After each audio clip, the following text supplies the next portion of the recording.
So I'm appending this extra episode to address a couple of points that may have been raised during the 7th episode, why God is not a God.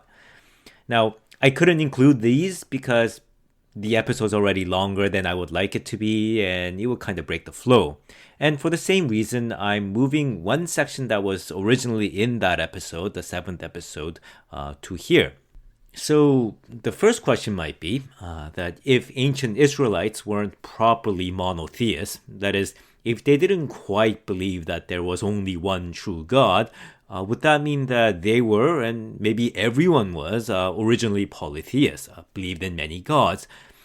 Well, first, we can't tell because belief in God or gods predate any written records. So we can't tell very clearly what the oldest belief in God for humanity was like.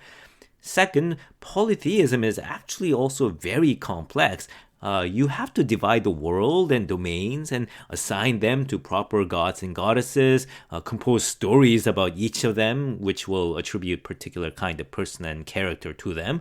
And then you would also need to figure out how these gods and goddesses relate to each other and then order them in a hierarchy.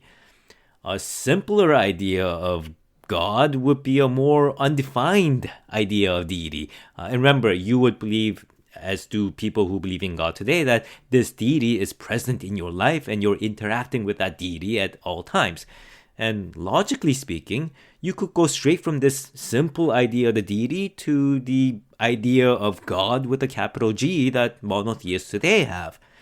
Now, whether we actually did that, that's hard to say because, again, religion predate any and all written records. Which, by the way, is also the reason why we have so much trouble in the recent research in religion and anthropology. The study that's trying to figure out whether the idea of the big gods, big deities, and complex religious belief systems cause complex society to evolve, or whether complex societies brought about those belief systems. What came first is the question, and the problem is, by the time that society has any written record for us to categorize their religious beliefs in gods, those societies are already complex.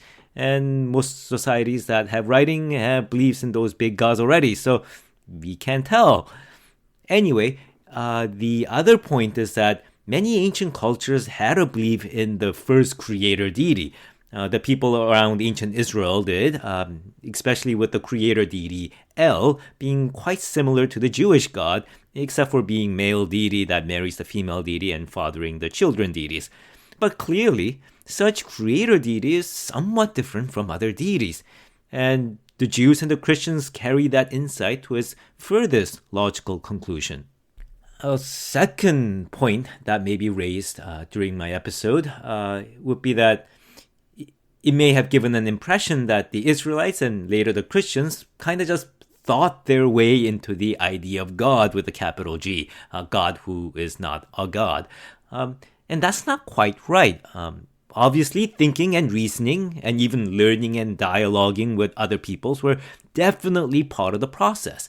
But what drove that process were the experiences and historical events that these people went through.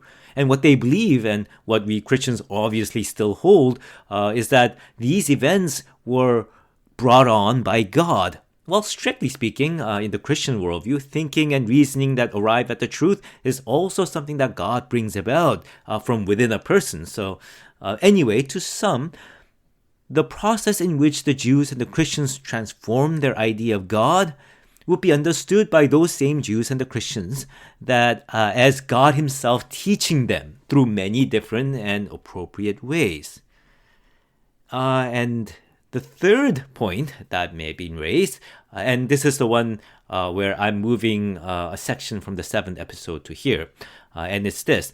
Why did the Greeks and the Roman religions worship many gods? Basically, why were they polytheists when, at least according to how I told it, their philosophers seem to present the idea of the divine ground, the principle of reality, and so on, that is closer to the idea of God with a capital G held by the Jews and the Christians.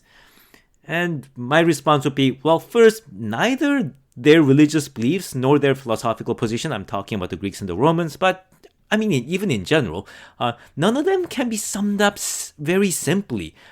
There would have been many different ways a Greek philosopher would have mapped their religious beliefs, their polytheist beliefs even, with their philosophical idea, even while not at all seeing how Christian or Jewish beliefs resonated with their own. And in fact, it took the early Christians a long time to dialogue and work with Greek philosophy, and they debated, and we do so even today, whether and how far these philosophical ideas can be integrated into the Christian worldview.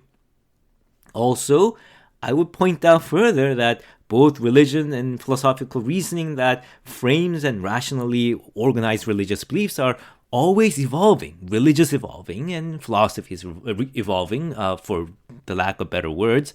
And we don't know how Greek and Roman religion would have changed if it continued to the present day. And the following is a personal speculation, so take of it what you will. In Hinduism, similar philosophical ideas about the divine ground also developed alongside the older stories and beliefs about the Hindu pantheon of gods, the Devas and the Asuras. Note that Hinduism is comprised of very, very complex set of religious traditions, so I'm simplifying things here. Anyway, the Hindu texts called the divine ground Brahman, and eventually the Hindu philosophers began to debate whether this Brahman is impersonal or personal. And those who thought that Brahman is encountered as personal thought that this personal Brahman was Ishvara, which means Lord, and the Lord was to be worshipped as a supreme deity.